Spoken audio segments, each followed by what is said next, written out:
And in the world of dealing with young girls, what are you considering teen years? Which of the teen years? Are you talking about 11-year-olds? Or what's a teen in your estimation? Well, Or who does the book apply to? the book is really written for younger teens, 13 to 16. Okay. Certainly, I had 2,000 galley copies printed, and it had a different title in the very beginning. And I had middle-aged women wanting to read it. I had older men reading it, saying, I want to give this to my girlfriend. It has a universal appeal, but it's written with lingo and whatnot for that, the younger teen. Mm-hmm. But certainly, I think moms with tweens, anywhere from 10 to 13, definitely needs a heads up and should be reading this book. Okay.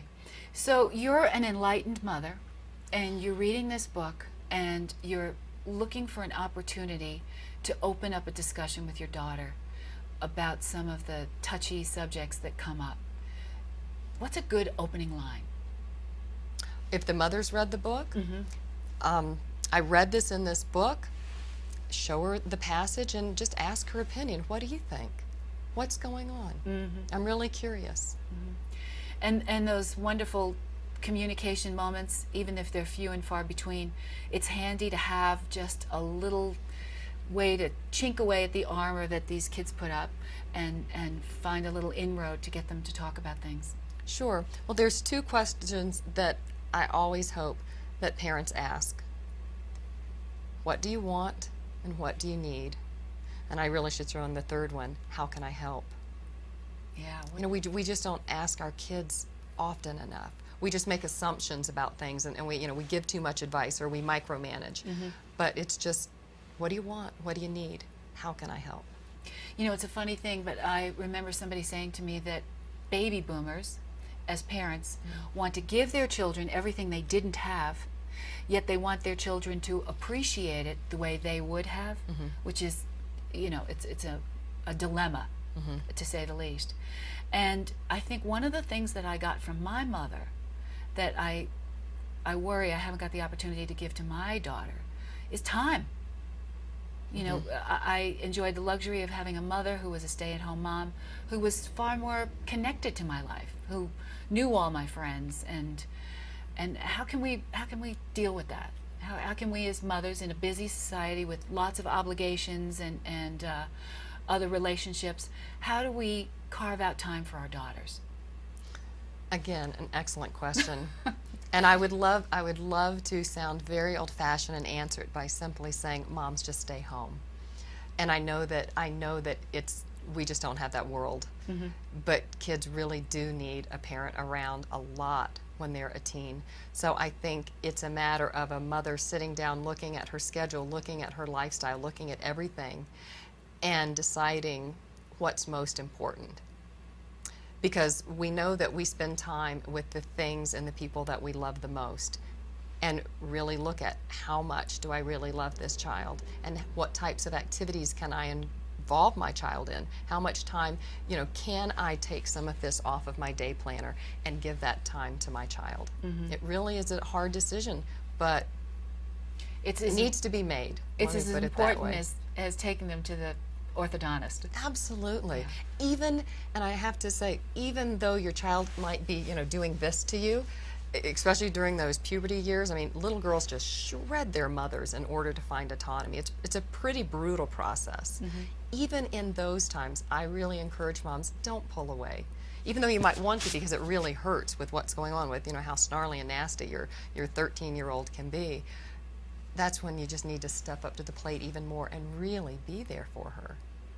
How can you do something about television, for example?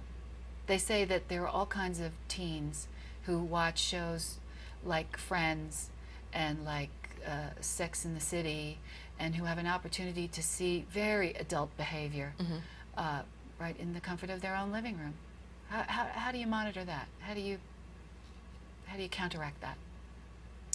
Well, you turn the TV off, and you just turn the TV off, and you find other activities to do. That's the challenge, and that's where, in my work, I help parents come up with fun things to do, that the kid's not rolling their eyes, oh my gosh, I've got to, do blah, blah, blah with mom and dad. But you limit the TV time. What I'm more concerned about than TV is internet porn. You can get onto it without a credit card, and the statistics show that the high number of teen boys who watch it and watch it on a regular basis, and the message that they're getting about sex, relationships, love, women are not healthy.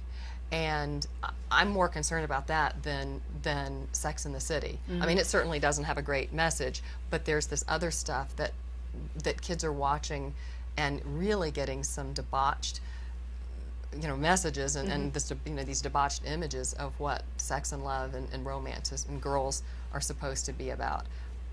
As I said, I'm more concerned about the internet. Right. Now, you mentioned respect, which we probably should have talked about from the get-go. How can you teach respect? How can you teach your daughter the kind of respect that she should have for herself and her friends, and insist on receiving from her boyfriends? It's just a process. I wish it were just a little recipe, and here you go, mom and dad. Here's how much respect you ought to Yes, have. yes. Yeah. And here, if you haven't got 75%, you better work on it. Right, and it's it's a cup of sugar and it's a dash of this. Yeah.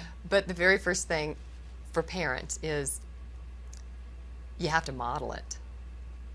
And so for parents, one of the first things I tell them, which they don't often like to hear, is you really have to do your own healing work and heal some of your old growing up wounds, because that's spilling over into your family and onto your daughter.